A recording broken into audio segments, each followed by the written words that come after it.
Добрый день, дорогие подписчики и гости канала. Сегодня с вами я, один из авторов телеграм-канала генерал СВР, генерал-лейтенант службы внешней разведки, тот человек, которого вы знаете как Виктор Михайлович. Сегодня у нас среда, 15 февраля, выпуск промежуточный. И для наших уважаемых зрителей и слушателей я напоминаю, что в комментариях к этому выпуску вы можете оставлять свои вопросы, на которые я отвечу уже в пятницу, 17 февраля.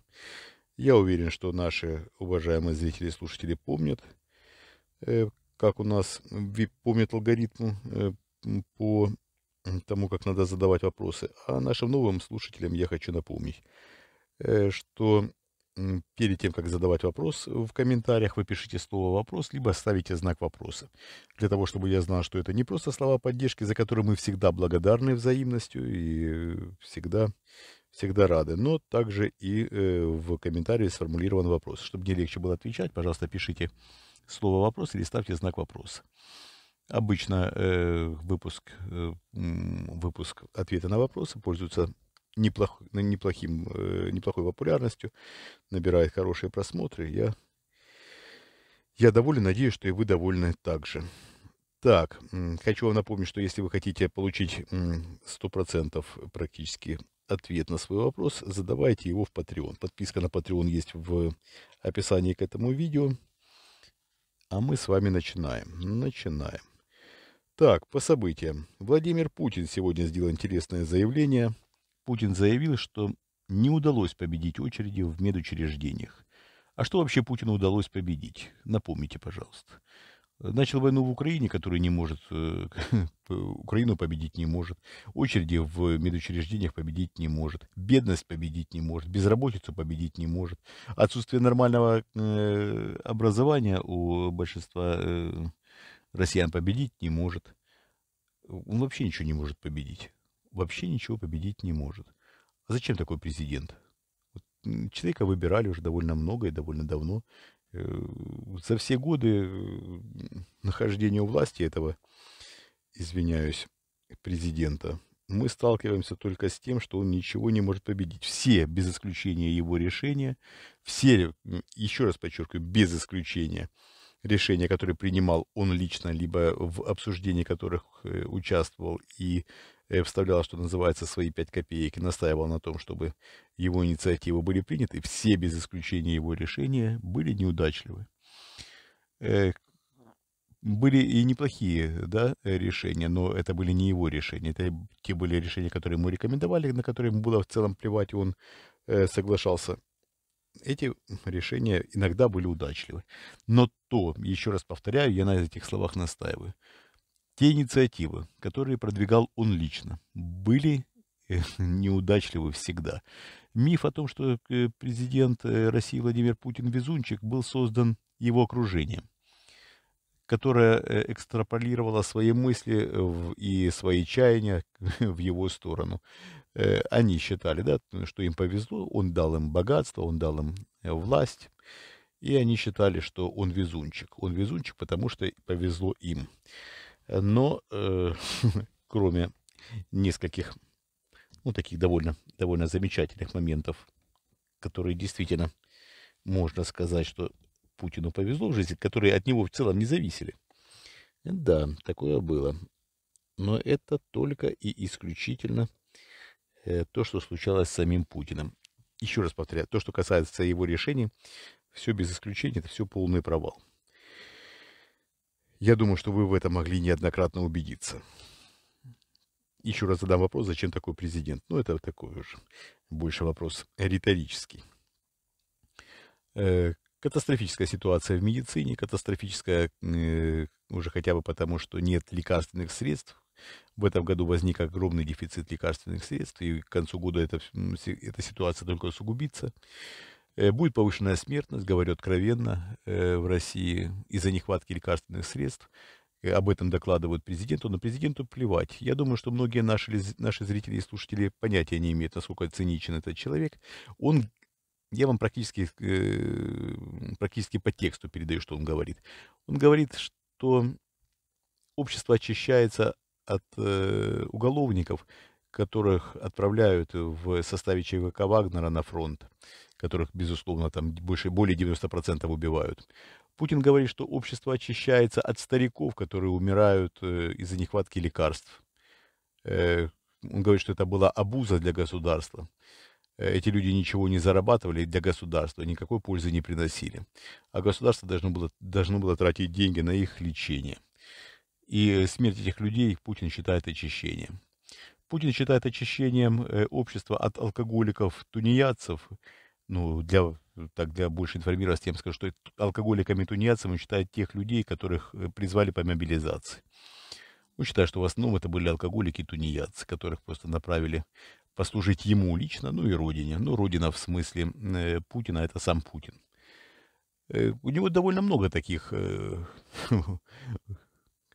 циничных мыслей, которые он довольно часто высказывает в присутствии людей, которых можно отнести к его близкому окружению. Он абсолютно этих мыслей не стесняется.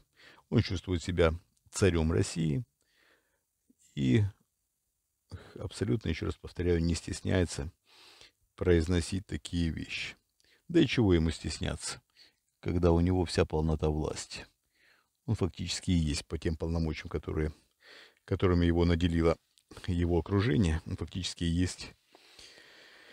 есть царь. Как бы это ни звучало паскудно. Так, далее. Далее тяжкая экономическая ситуация. Рубль обновил падение. Сегодня на бирже выросли и доллары, и евро. Рубль падает. С одной стороны, это, конечно, увеличивает немного доходы в бюджет рублевые, но экономическую ситуацию это абсолютно никак не улучшает. Все только усугубляется. Как выбраться из данного положения, Путин не знает.